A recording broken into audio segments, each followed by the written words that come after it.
Hello, everybody.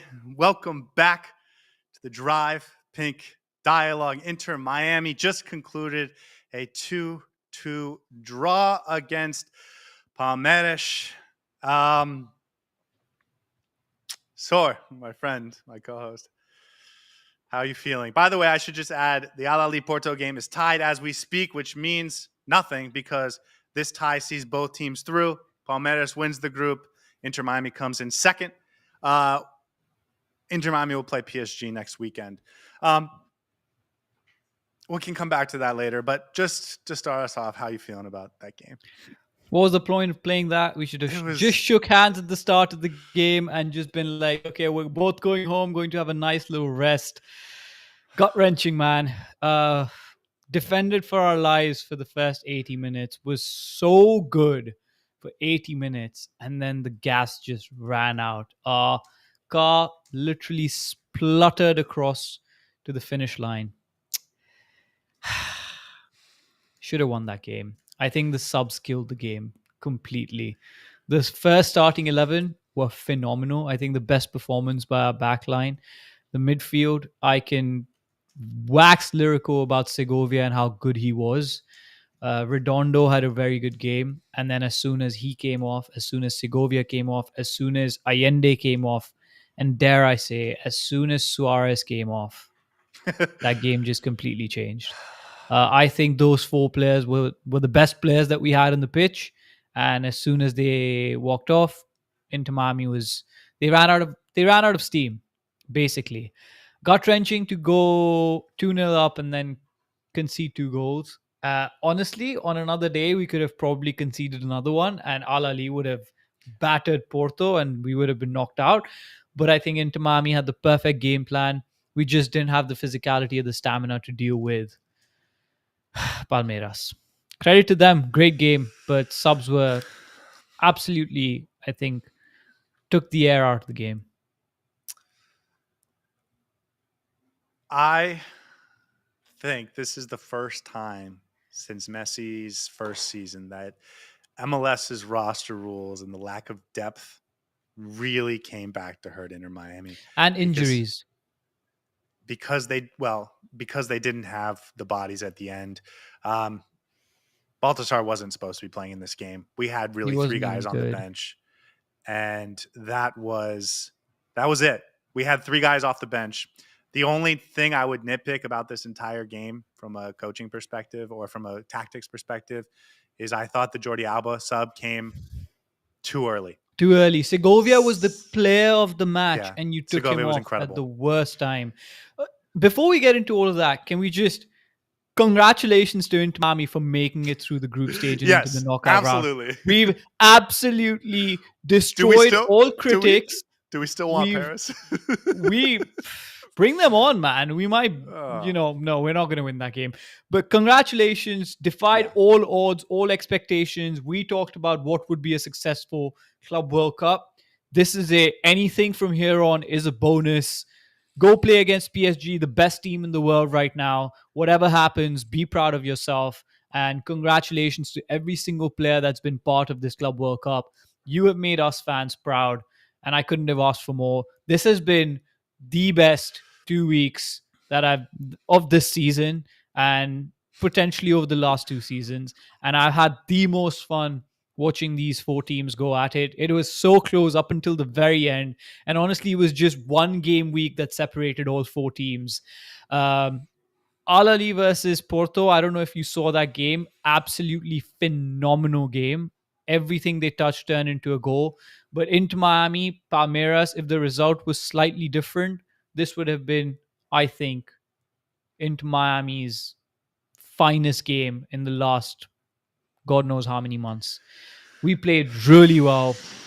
Palmeiras had a weird game plan in the first half because their press was fine, but their defense was so far back. There was just so much space in the middle. And into Miami's passing, we kept talking about Allende being that outlet. He had 2 or 3 opportunities to score.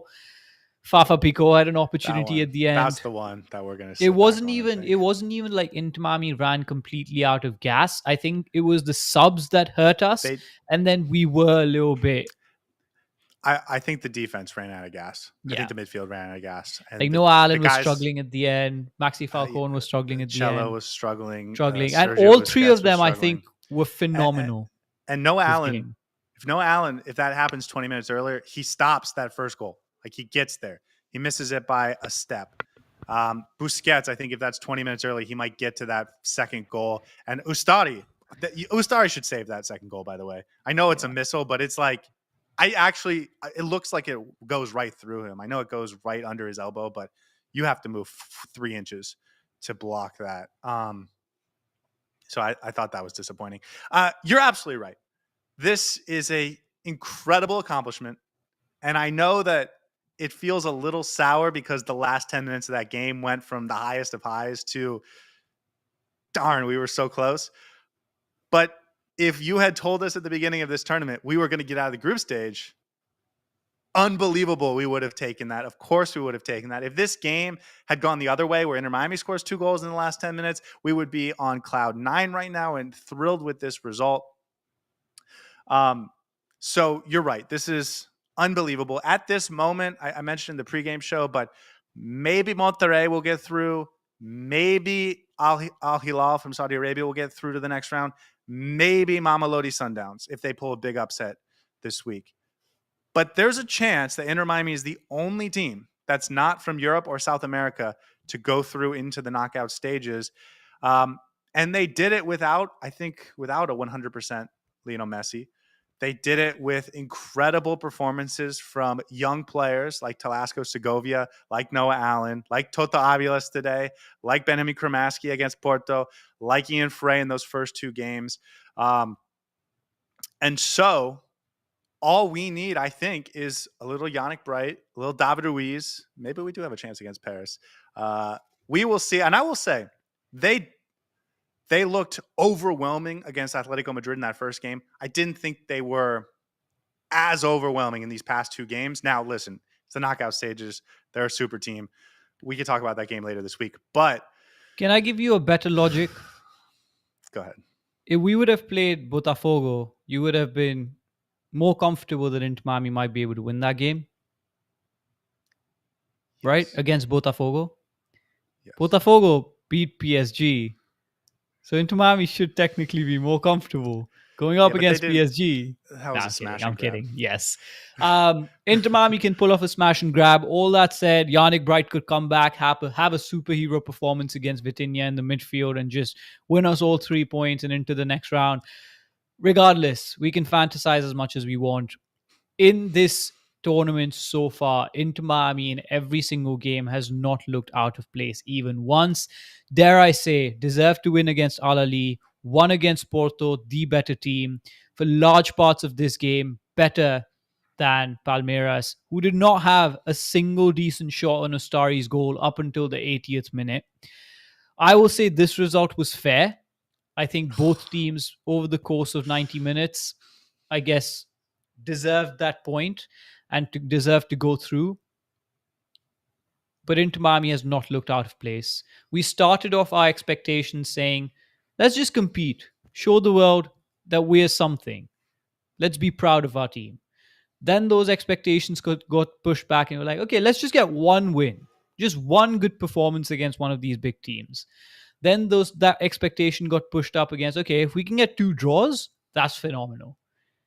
And then that expectation for the 80th minute of that game was, all right, let's go beat Botafogo and go into the next round and play Bayern or Chelsea. Didn't happen. We did dream for a little bit. It was fantastic. And I loved every second of trying to go through the knockout stages and see who we might be playing. It's PSG. I don't think Inter Miami wins that, let's be honest. But this tournament has been an outright success for Inter Miami. Absolutely. Whatever said and done, I think it's been phenomenal. So we should be proud of that. We can think about the consequences of the injuries and all of that after this tournament. But for now, let's just enjoy, man. We've really come a long way over the last 3 weeks. Well done to every single part and player of this organization. I looked at the subs on both sides, and on Palmeiras' side, you have all green and blue with both of their goals. And on Miami's side, it's just all oranges and 6.2s and 6.4s, and they're all a 7.5, 8, 7.6 goals. It's just that's where you're at. You're right. That's where the game was made. Inter Miami had the right game plan, and they didn't have the depth to see it through. And it's hard to blame. It's hard to blame them because they don't have the bodies. And blame the MLS. Part of that is the injuries, right? If you're taking off Yannick Bright and putting on Federico Redondo in this game, or vice versa, like I think we see this game out. If you have a healthy Ian Frey, you can put him into this game when Chelo Wigan is exhausted down that right side, for example, or you start him and you bring Toto Avison. Like that made a difference in this game. And then you're right, the MLS roster rules, the fact that we don't have an extra center back that we feel good about, the fact that we don't have an extra defensive midfielder that we feel good about, is that played into this game. And so you're right, considering the restraints we had, the fact that we beat Porto, the fact that we took Palmeiras to the edge and got a draw, right? And got a draw against the best team in the continent of Africa ever. No losses in this group stage. Like, you're right. This is an unbelievable success. Our expectations, maybe not our expectations, but our fears were, it could get bad. Like a month ago, we were talking about losing every game 5-0. And here we are, having not lost, having had a chance to win all 3 games, going into the next round in something having been the better team in majority of those games. Yeah.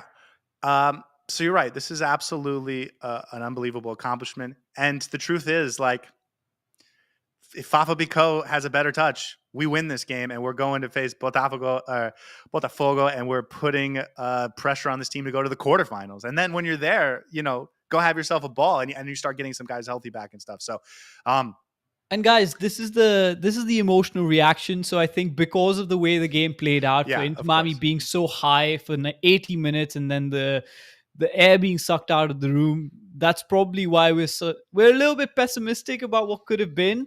But overall, we're both, I'm sure, very happy. It was a game of margins. It was a game of decision making, and I think Palmeiras at the end of the day had more physicality. I want to get into some individual performances. So let's start with that right side of the defense, because we talked about the pregame. You were pretty scared of Estevao, and we locked him down basically all game because we could. Noah Allen was a stud, man. I messaged you on the side at the end where I said we need to be careful because a lot of these players are earning moves to Europe, and we might lose like 3 or 4 of these young players next season. Noah Allen's one of them, dude. If scouts are watching that game, they're looking at Noah Allen's performance. They're seeing him go up against one of the most brightest prospects in world football right now, a player who's on his way to Chelsea and has been showered with all this praise. And then you see Noah Allen pocket him. I would want Noah Allen in my team if I was a good Spanish team, or if I was a good Portuguese team, or even a English team. Like, this is a great player who locked down one of the finest prospects in world football right now. What a performance from him. I was a little bit skeptical at the start because he had a couple of missed opportunities, a missed kick here or there, slight lack of positioning, and then he did what Noah Allen does best: grow into the game and then just lock it down. I want to add, listen, like I said, I don't think Estevao is there yet. So I want to give Noah Allen credit. I don't want to take anything away from him, but I was fairly confident he wasn't going to beat us. But I also thought Messi was going to get the goal that was going to win us this game. And he looked a little injured, or at least less than 100%. I want to talk about that. But let's get to who I think is the overall player of the game, and that's Luis Suarez. Gabriela says Suarez came alive. He gets the assist on the Allende goal, which was beautiful. He gets the goal, which so many moments in this tournament that has been an off-target shot.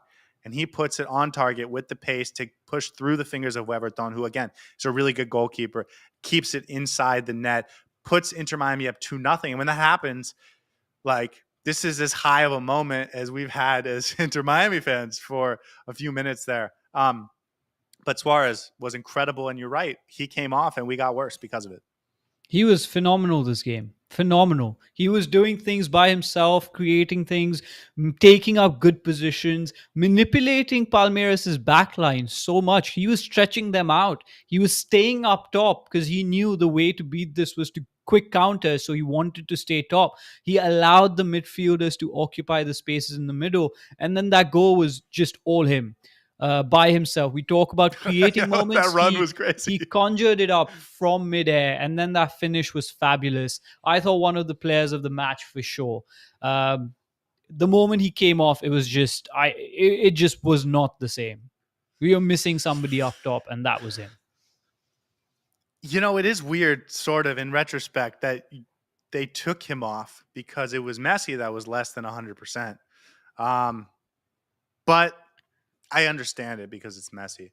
Also, we didn't even mention his assist in the first goal. Yeah, no, that was pure intelligence. Yeah, and class. Yeah. Tony says, no way, Redondo was bad, constantly giving the ball away. I thought Redondo was so good in this game. I thought he was really good. It was exactly what Inter Miami needed. Just completely sucked out anything from Palmeiras' midfield. Right, and when they would pressure, they would get the ball to either Busquets or Redondo, and then they would just sit off.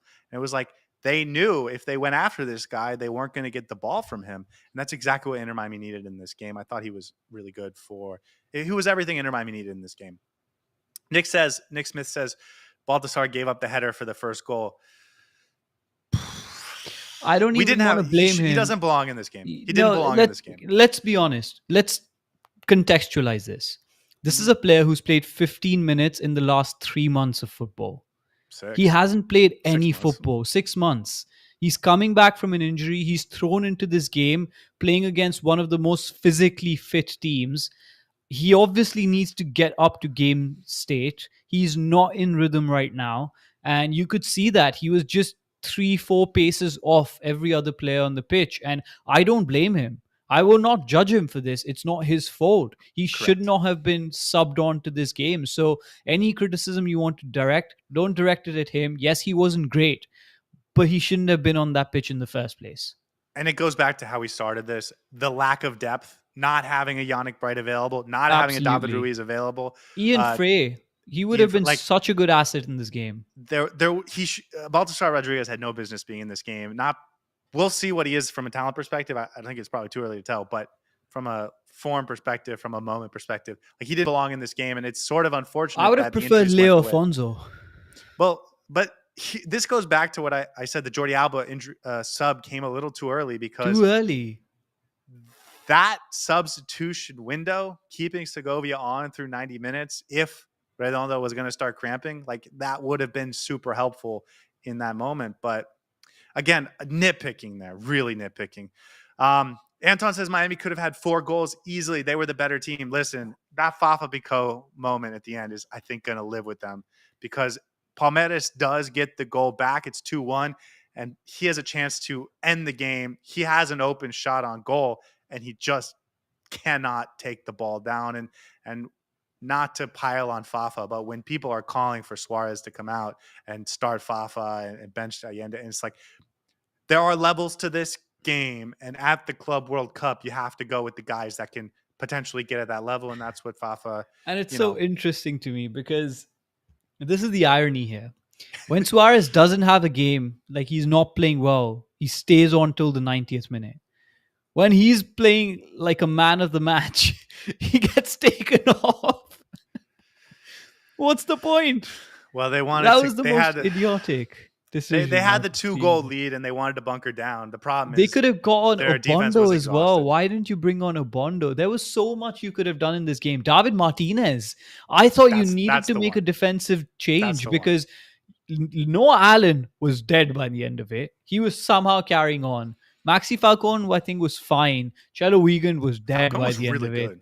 Aviles was, I think, struggling by the end of it. You needed to bring on David Martinez as an extra body. Don't take anybody off, but give them more legs in that back line. And instead, you leave him on the pitch, on the bench. I didn't understand those decisions. I'll say, you want to nitpick? I'll nitpick the decision-making that Javier Mascherano had. I don't have anything against the players that played this game. Absolutely none.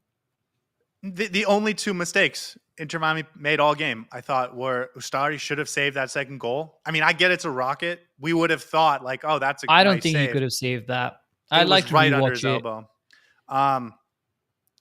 And then Fafa Pico at the end there. And I think we had a couple of mistakes as such that we didn't get hurt on, but I understand what your point is. Absolutely. Misiano says that he disagrees with Segovia having a good game. I thought he was phenomenal. Misiano, I will fight you on this. I will fight you on this. He was sublime. There was this one moment where he was on the byline and he was just stuck there. The ball came to him. He didn't do anything. Just rolled his leg over it and passed it straight on to Noah Allen, who was making the run in behind him. I was like, my goodness, this is beautiful. He was just constantly just taking up spaces, passing with those nice angular incisions into the space. Him and Redondo together were looking really, really nice. And Segovia, for me, has been a revelation this tournament. Absolute revelation this tournament. Dude, you're right. I mean, the starting 11 did everything they needed to do to win this game. And they just needed 15 more minutes from Redondo, from Segovia, and I'm not blaming those guys from Allende. Like they were exhausted. They left it all out on the field. And it's just that we didn't have guys that could come in and sort of re-energize our team. That's tough. I also want to give Allende credit because he had so much time to take that first goal and he could have easily missed it, but beautifully taken. Very good finish. Yeah, he had to score that, right? Yeah. If he misses that, I think we would have lost the game. Not just like I know there's plenty of time, not just from the final score perspective, but getting the goal early and showing Miami like we can do this. They had just started pressing. The first 10 minutes they didn't press at all, and then after the 10th minute they started to press a little bit, and it got intense for Miami. And so to be able to play out of it and get a goal, and Allende having the finish in him was huge. And we talked about how he was going to be a big part of this game if Inter Miami was going to win. He was a big part of this game until the 77th minute when he comes out. Inter Miami's winning 2-0. It's heartbreaking, man. By the way, he probably finishes that goal if he's there instead of Fafa in the 86th minute or whatever. Josue says second time Fafa had a golden chance against the keeper and fumbles. Cello was cooked, says Kako. He was exhausted. Oh, he was dead. He might have been the man of the match for me if we hadn't conceded those 2 goals at the end. Miami King says if Bright was playing, we would win. He needs to be back. We need him back. Oh, so desperately. I miss giving Bright an award. I miss giving him an award. I do wonder if they've been careful with him and Jordi Alba because they thought after that Porto game they're going to go to a 4th game and they want to make sure if they're going to go to a 4th game, they can give him a couple extra days. So that's pure optimism. But I don't think he plays, man. I'll be honest. And it's terrible because he deserves this moment. Yeah. A lot of people in the chat. A lot of people in the chat. The next game, but he's probably going to get destroyed in the middle if he does play. So I don't know if I want him to play. Hey, you give me a healthy Yannick Bright. I'm ready for anyone. A lot of people in the chat are talking about how this is huge that Inter Miami got to the round of 16. And again, like it's raw reaction and the last 10 minutes were not fun for us. So that's dampening our mood a little bit. But just so I think I'm going to keep coming back to this throughout the reaction. This is incredible that they did this. And LAFC didn't get a point. And Seattle didn't get a point. And Pachuca doesn't look like they're going to get a point. And Monterrey got a couple really gutsy defensive draws. And Inter Miami took it to all 3 teams they played and deserved to get out of the group. And probably, listen, like if they get a goal in that first game to win it, like they win the group, like the chances were there for them to win this group. And it was not far from Inter Miami going. And this group that we thought was so balanced, Inter Miami being the best team. So still an incredible achievement for Inter Miami. By the way, if we score a goal against PSG, I don't care if we lose by 10 goals. Invite us to the next Club World Cup. Like it's not impossible to beat PSG. No, I'll let you did it right. It happened a week ago. Or I'll tell you this: by the time the game rolls about, you and I would have both convinced ourselves, at least 99%, that Inter Miami is going to beat PSG. We would have completely convinced ourselves. So you have not convinced yourself that we're going to win either of the last 3 games. You've called for draws in all of them. There's a reason for that. When your team's doing well, you maintain the same pattern of, what's the word? Superstitions. There you go. I listen. We'll look into that game. It's tough because I think Inter Miami's got the absolute wrong personnel for that game. But we'll get into PSG. We'll dive into them and figure out what the pathway is for Inter Miami to potentially get a result. And maybe it is. We're going to put 11 guys in front of the net and you can kick it at us as hard as you want, but we're going to just stand there and take it. Man. And then we're going to beat you in penalties. I don't know. Stop, man. Just stop. Nick Smith says we didn't lose and everyone expected blowouts. This is epic. Miami is undefeated in Club World Cup games, says Anton. And that I think is really impressive, actually. Phenomenal. Elmer says you clearly have never played the keeper position. That is 100% true. Not even Neuer could have saved that. Tiara says, I'm hoping we will win, but that was a good result. We are going next against PSG. Vamos. Anton says Toto did really well today. Proud of the kid. By the way, Lionel Messi with the only yellow card for Inter Miami. So no one's suspended for that next game. I'll have to check if Perez can say the same thing, but yeah. Can they bench all of their 11 players? Listen, people say the last World Cup was rigged for Messi. If there was going to be a time for us to poison the other team, this would be it. What's his name says IMCF could have won. Libby says they tried their best. Who'd have thought they could go this far? By the way, MLS, I told you the football gods and scriptwriters wanted Inter Miami to play PSG. It just had to happen. Oh my God. Don't even get me started, man. Should we even do a pregame show for that? Can you believe we are an Inter Miami podcast? We're going to be talking about Inter Miami playing a competitive game against PSG. They're the winners of the Champions League. They're one of the best teams. No, it's the best team in the world right now. We're going to talk about them. We're going to analyze them. We're going to have a pregame show dedicated to PSG. Wow. We're here to stay, man. We're here to stay. Mistiano says Inter Miami, the only MLS team that won a game and got out of the group stage. Anton says you can't deny IMCF is a world team. It's a real world club. It's a real club with global status. We are going to be one of the final 16 teams at the Club World Cup. 16 teams are going to get to this far in the whole world. And Inter Miami is one of them. That is particularly impressive, I would say. From let's compete to we should have been in the first place, says Hash. It's a great point. Go ahead, Sor. Tell me about Tadeo Allende. I'm going to look up where this next game is going to be. Why specifically Tadeo Allende? Well, I think he had a good game. He had one job to do. He had to be that outlet that lets out the pressure. And he was making some really good runs in behind. He absolutely rinsed his defender at least 2 or 3 times. Had a couple of good opportunities in goal. Had a very well taken goal.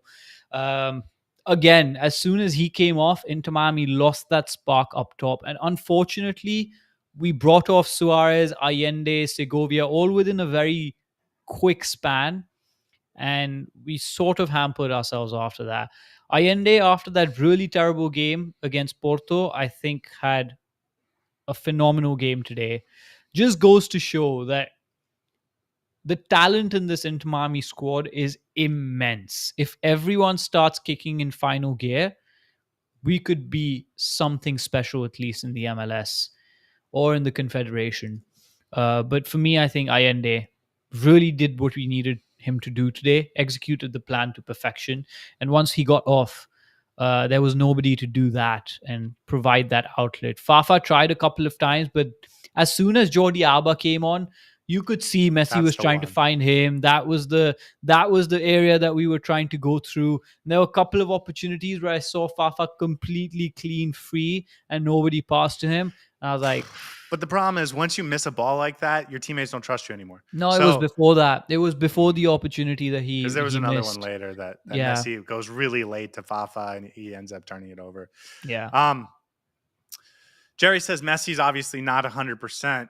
He was so good and physical in those last two games. And then the difference with this game, it was pretty clear that he was absent for a lot of the 100%. game. He was like, we weren't even going like a through him. Thing, though.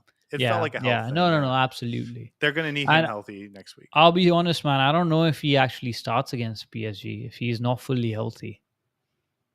Of course he's going to start it. What are you talking about? Of course he's going to start against PSG. I'm trying to think of excuses already. No, but here's the thing. Inter Miami's only chance to win that game is to keep PSG at 0, I think. And you might be able to nick a goal or you might be able to win it in penalties, but I think you have to keep them to 0. Because if you give up a goal and you start opening up, like I think it's going to be a downfall for you. So in that scenario, and we are talking about for the first time in the Messi era, really bunkering low, like really sitting in your own low block, really being inside your own box. Like that doesn't feel like a game for Messi and Suarez to play in. And maybe you play Messi because he's Messi, but like both of them, I don't like. It's just such a bad matchup for Inter Miami. Can I ask if this would be the first time we recommend Inter Miami to just park the bus, just like sit deep? They have to. They have to. There's no game plan. There's no tactics. Just put 5 at the back, 2 men in the middle. Put Sergio Busquets on the bench. Put Suarez on the bench. Just physical bodies in there. Well, not Busquets, defend for your lives. Okay. Well, listen, speaking of that game, it is next Sunday in Atlanta, which is the home of where Inter Miami just got a nice win over Porto. It is going to be on a natural grass that was just put in. So I think as far as like how well it plays, it's probably not going to be as good for the highly technical players that PSG is going to have. And then beyond that, like I know, I'm just coming. Maybe we'll get a CONMEBOL referee, and you know, maybe PSG will get a red card in the first 5 minutes, or 2 red cards. We saw Real Madrid got a red card in the 7th minute against Pachuca, and I was like, oh, Pachuca has a chance here, and they even had like 2 breakaways early on that they couldn't convert, and then they ended up winning like 4-1. Listen, we'll find a way to convince ourselves. Don't you worry about that. We'll find a way to convince ourselves. Upcoat says our track record with Jordi playing forward is not great. I agree with this. When Jordi Alba was the first player off the bench, I thought that I didn't understand it because I didn't think you could break up the defense with how well it was playing. And like Segovia was playing so well. Jordi was not needed at that point. He forced Jordi in. He forced Jordi into the game, and that was a mistake. I think he didn't realize how much time Palmeiras actually had. Like that, they had a lot of time to come back, and we thought we actually finished the game off very early. So Segovia comes out in that substitution. He normally comes out in like the 72nd to 75th minute. I don't know why he's never allowed to finish the game. Well, hold on. Let me talk through the timeline. That substitution's made in the 66th minute. Inter Miami had already gone up 2-0. But the substitution was like they had already planned the substitution. He was already getting ready. So early for Segovia to come out. So maybe he didn't think Segovia was having a good game. I don't believe that. But he force feeds Jordi into the midfield. And then 7 minutes later, he takes Luis Suarez off. And he used his second substitution window to bring a midfielder in for your striker. And then the injuries start, and then Federico Redondo gets injured in the 77th minute, and they have to use their last subs, and they bring on both Baltasar and Fafa. Listen, in the moment, you can talk yourself into it. So it's all hindsight is 2020. But you know, you can see we can kind of count where things went wrong. Upcoat says Obando is even more raw than Baltasar. Upcoat says David Martinez. North says Allende needs to practice his finishing. Listen, when Allende scored that first goal, I thought to myself, you know what, you can just put in Fafa now because we got our one goal from Allende, and that's all we're gonna get. And so we can move on from here. Circus Fun MLS Cup in the round of 16. So what are the stats of Suarez when he played for Gremio against Palmeiras? Upcoach says Ustari saved us at the end, though. He did have a nice save. He had a couple of really good saves. Yeah. Jerry thinks Mascherano should get fired today, or that we can't have that conversation. He would, if he was a player, he would demand that he got fired. Circus Fun says Inter Miami is one of the best 16 teams.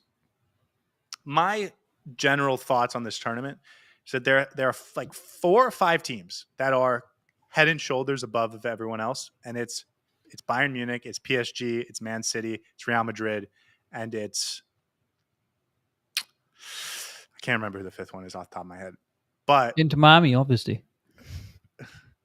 Well, clearly we're not head and shoulders above Palmeiras today or Al-Ahly the other day, but then there was like a group of like 15 clubs that it was anyone could get each other, and then there was another 10 clubs that were sort of another tier down, and then there was Auckland City.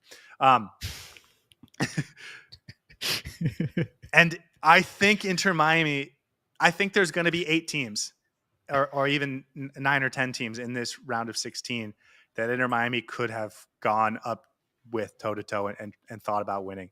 It's just unfortunate we're getting one of the teams that I think is a super team, but that's why you play the game, man.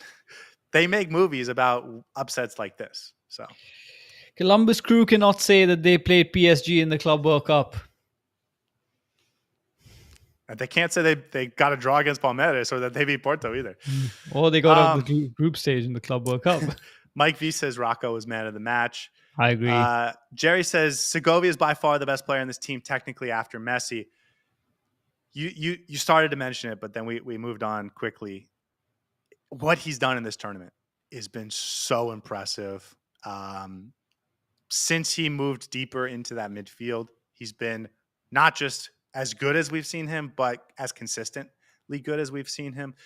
This is a guy that's good. He's on the Diego Gomez track where he's going to get that big money move back to Europe. Maybe not the Premier League, but I mentioned Porto after the last episode. There was a report about Real Betis wanting him for 20 million today. Like that's who he's playing. Yeah. Richard Rios is a guy for Palmeiras that is linked to Premier League moves and $25 million, $35 million, whatever. And he is good. Like he's very good. But I didn't think that Segovia was any worse than anyone in that Palmeiras midfield. Absolutely. Missiano says somebody heel Frey. Oh, this was the other thing I was thinking. They started pressing early, around the 10th minute, and they had their triggers, and it was mostly from goal kicks. And it was giving us a little bit of trouble. They created a couple half chances for themselves, and I was just thinking, man, if Ian Frey was on the field, he would take one sidestep, sprint with the ball up the field, and completely make them think twice about this press. I thought he would have eaten it alive, but he would be so good in this game. Yeah. Upcode says, "I love Scotty's confidence. Scotty's pessimism is elite." No. It's not confidence; it's tactical knowledge. Some he call knows it tactical what he's knowledge. Talking about. Yeah. Some people call it delusion. When you have some player in the Premier League has this quote: "When you have delusion, you have hope." And I think that's what we're going to be for the rest of this week. Okay. So, any other players that you want to talk about? Because I thought Redondo was exceptional for exactly what we needed. I thought Busquets. They started to press us high. Yeah. They started to press us high, and then Busquets realized if I go back into that triangle in the middle of the center backs, they won't come and press me because they think I can beat it. And so whenever we got in trouble, he started going back there and we started beating it. And so by the second half, their press was not a problem for Inter Miami. Yeah, early he had a couple of bad giveaways, and we were sometimes playing ourselves out of trouble or into trouble with bad passes at the back. But then Busquets, once he got into the rhythm, I think that really helped Inter Miami. And he was one of the players that was making sure that we have an outlet available as soon as Palmeiras is pressing. So Natalia says your assignment is to watch Botafogo against how they beat PSG, and Janet says park the bus versus PSG. I will tell you, I did watch that game all 90 minutes. Botafogo gets a early goal, well, 30th minute goal, something like that. Kind of lucky. It was a one-on-one transition opportunity, and the shot by I think Rios for Botafogo hits the calf of the PSG defender, and so the deflection takes it away, and so the goalkeeper kind of is off balance, doesn't have a chance, and then they just sat in a low block for basically for 89 and a half minutes. They sat in a low block and they kept him off the score sheet, and I think that's probably the path for Inter Miami. We're screwed. Hey, when you have delusion, you have hope. So Jared makes a good point. Miami might match up better physically against PSG, at least than they did in this game against Palmeiras. I think the referee in that game is going to really matter. If it's a UEFA ref, I think we're probably screwed. I don't think it would be a UEFA ref though, because it's a UEFA team. So I don't know. We'll find out. But Seismically says, PSG fan here. Our team seems really exhausted, so you definitely have a chance to win it. I think it will be a tight game. That is so nice of you to lie to us like that. I really appreciate that. Jerry says, I'm telling you all, we'll beat PSG. I watched the first 30 minutes of the PSG game. They didn't cruise through Seattle. The first goal they got was kind of lucky, actually. It was a deflected goal that was off target. I'll be honest, man. They're playing in like second gear until they actually need to. Yeah, but I think now's when I think it's the knockout stage now. It's the knockouts. They're gonna actually come out firing on all cylinders now. Terry says, "Who do you want to play but the best?" No, I agree with that. That's absolutely exactly what we're gonna talk ourselves. Tell ourselves, so, yeah, absolutely. And listen, I would rather play Botafogo right now. Actually, I'll be honest. Yeah, listen, who is the best between those two? Because I watched them play. Yeah. See, they beat PSG. That's who you want to play. Due will have fun with Noah Allen. Flamengo is already world champion. Seattle did well against PSG. So ... The only team they blew out was Atletico Madrid. So let's not do this, man. Let's not do this tonight. Inter Milan. They won every single tournament that they were in last season. They won the quadruple, I think. I'm gonna ask you a question. Mm-hmm. I'm not gonna listen to your answer. Yeah. And then I'm gonna respond to your answer without having listened to it. So I apologize if I completely disregard everything you say. But while you're answering, I'm gonna read the chat and see if there's anything else we got to talk about. Okay. So,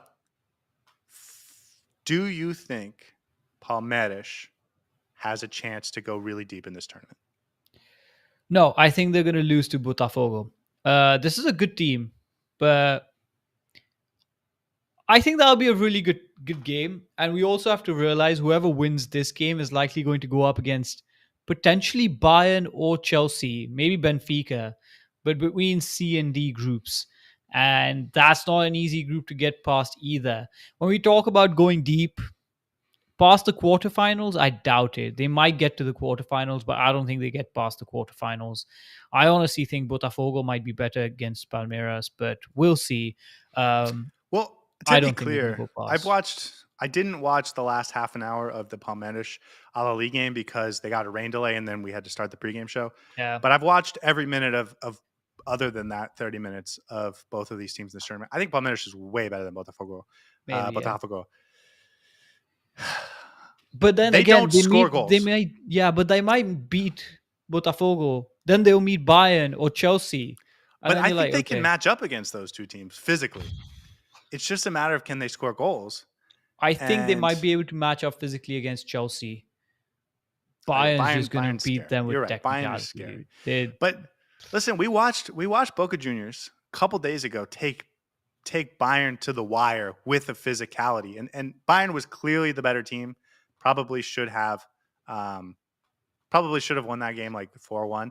See, that's the thing, right? But any of the team I think could Palmeiras have. is much better. I think Palmeiras is much better than Boca Juniors. Like I think there's a chance that Palmeiras is the most physical team, an athletic team. They will play for the rest of the tournament. And I think if you're talking about getting overwhelmed, it's a matter of if you get beat on just pure size or athleticism or speed.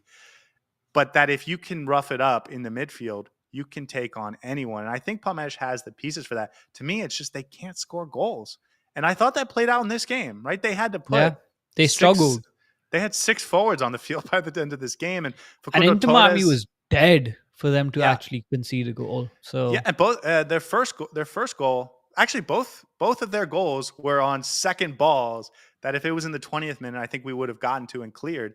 And we just didn't have it, and their guys did, and they get the draw for it. Congratulations. But like I think scoring goals is going to be their big problem, and I think we nailed that in the pregame show. If I'm being totally honest, I feel like, not to pat ourselves on the back, but I feel like we've been so on top of this Club World Cup so far. Well, you've been. I've just been your antithesis. I mean, we're like Messi yin and magic, yang, you know? Yeah. Messi magic, PSG, the storylines. If he beats PSG, right? You told us in the pregame show that if Messi, if the script writers were deciding this game, it probably would have gone exactly like this, where we would have gotten a draw and Inter Miami would have played PSG. Do the script writers put Inter Miami over PSG? I think they might. You don't think the script writers count? They would. They would put Inter Miami over PSG. Okay. Fabio says, Brazilian talking here, I think Palmeiras would not lose to Botafogo. Palmeiras in the last few years has beaten Botafogo. Tun says Scotty's being overconfident here. Inter Miami just went 2-0 against Palmeiras. Bayern is perfectly capable of crushing them. Yeah, well, listen, I don't think Bayern is going to play in a way. That game wouldn't play out the same way. But Palmeiras would be much more conservative, play much more of a lower line, and then they would have the option going the other way. Like I think that style could be interesting. And I would love to watch it, by the way. I think one of the things I loved about our group, totally discounting Porto, is I really, really fell in love with Al Ahly as a club, and I really, really enjoyed Palmeiras as a club. And I'm absolutely rooting for Palmeiras to go all the way from this point on. I would have loved it if they were facing PSG and had to go up against them. I don't love this Brazil matchup that we ended up getting, but whatever. Okay, Sor, give me your final thoughts on this game before we do a full game breakdown. Forget what happened in this game, man. Inter Miami is in the knockouts of the Club World Cup. I did not think I'll be saying that sentence live on the podcast. And here we are. Porto didn't make it through. Atletico Madrid didn't make it through. Al Ahly, who we really thought were a good team, did not make it through. Yet Inter Miami did. Let that sink in. Be proud of the team that you support and enjoy every minute, because this doesn't come every single day. This is a feeling that we're going to keep with us for the rest of our lives. Into Miami, into the knockout rounds. PSG, here we come. We want Paris. We want Paris. We want Paris. We want Paris. We're going to have to work on our timing. Guys, we'll be back tomorrow with a full game breakdown. Thank you to Miss Diano in the chat often. Sent me a link, or is hopefully going to send me a link to watch this game back. So we'll be a little bit more informed on that post game after a rewatch. We haven't had a chance to do that in the last 2 games. Hopefully we can do that tomorrow, and we can talk a little bit more intelligently about this game. We'll give out awards, all that good stuff. But until then, have a wonderful night. Enjoy the fact that Inter Miami is going to the round of 16 in the Club World Cup. And one last thing, we want Paris. Let's go, baby. Hey everybody, thanks for tuning in. Do us a favor and hit that like and subscribe button. Since our first viewer, sharing this with you all has been the very best part. So from the beginning until the end, thank you for being a part of this, and have a